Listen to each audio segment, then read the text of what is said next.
Short-haul flights are everywhere, airports overflowing. But maybe the fix isn't up in the air, it's in the night. There is a greener and more efficient option out there. Sleeper trains can be pricey and cramped, and routes are disappearing. But there is hope. It's definitely spacious in here. We visited a Berlin workshop where engineers are building what could be the next generation of sleeper trains. Can this be the future of travel?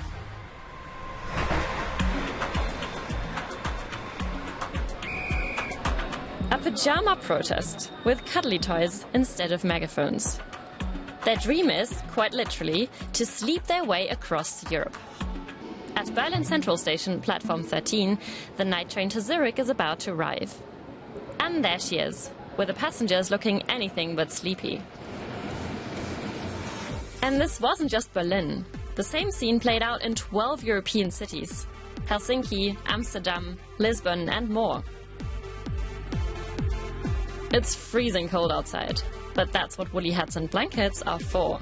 So why sleeper trains? And why now? I really enjoy the atmosphere in the women's compartments. They have fabulous life stories to tell, and it's people from very different generations. You're laying down and just so nicely sleeping, and then you wake up like some kind of fever dream vibe, and suddenly you're in a totally different place. For others, it's about their footprint. It's much climate-friendlier mode of transportation than taking the plane. The protesters want connections to be expanded, for example to Spain, Greece and the Balkans. The reality looks different though. Europe's sleeper train network is shrinking, especially among state rail companies. The popular routes from Paris to Berlin and Paris to Vienna had just been reopened in 2023, only to be cancelled just 2 years later, after state subsidies were cut. The connection between Stockholm and Berlin is also shaky. Private operators are now stepping in, but only on certain days, and without subsidies.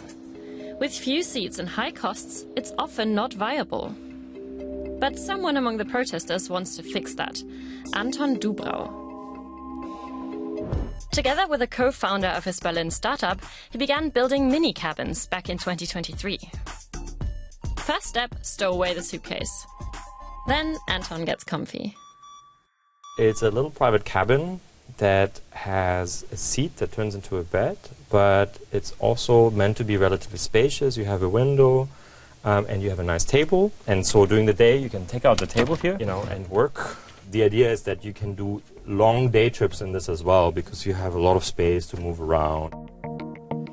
When you're ready to sleep, the backrest folds down. With private cabins, there's no need to share a compartment with fellow travelers, as is common in Europe, as well as in countries like India, where sleeper trains have long been an essential part of long-distance travel. Well, it is still a bit cramped in here. There's not a lot of space around the feet, but there's more space around here, so you don't feel very claustrophobic. In the corner here, there's a little space for your knees that you can put in if you're a side sleeper, which is kind of convenient. I'll have to put that to the test myself.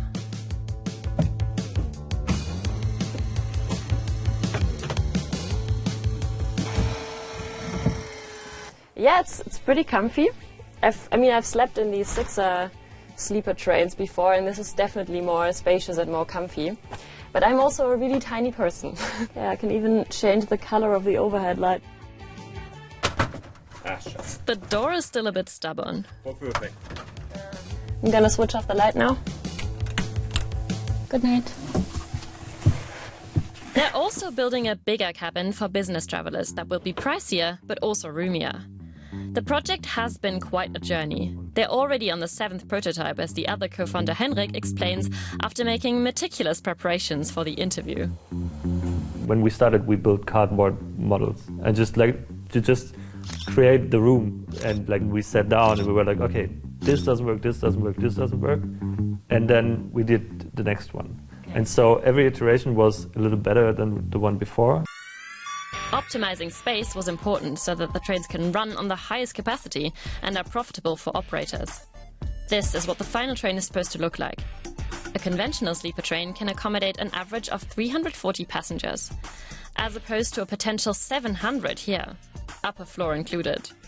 The layout would fit into decommissioned high-speed trains that have been refurbished. Their capacity could almost match that of normal day trains. So far, however, it's still a simulation. More passengers means lower ticket prices. Anton estimates that a 1,000-kilometer ride from, say, Paris to Berlin could cost around €100. We want to get to the point where we are in a similar price range as airline tickets, but we have enough comfort that people will be willing to switch.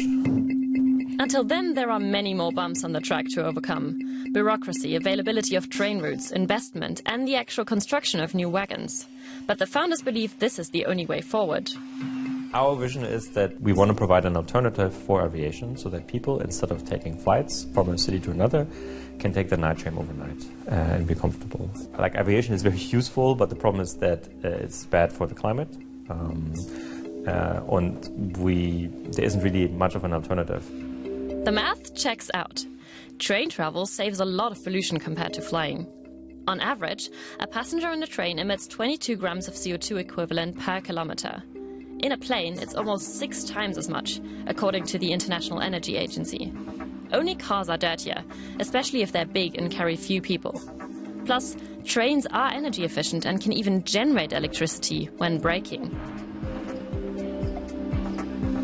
Night trains, they are in a completely different league, and there's basically no alternative that can reach them in terms of energy usage. So far, the startup has cost several €100,000, funded partly by Anton himself, as well as investors and public money. The two still have a lot of tinkering and timbering to do before the cabins hit the rails. If all goes well, that could be by 2030. Right on time. That's when the EU wants to double the number of rail passengers and even triple it by 2050. Well, at the beginning, this was a crazy idea on a piece of paper where there was a 3D model. And I'm proud that after this time we spent as a team, we get to the point where when people see this thing, they get it.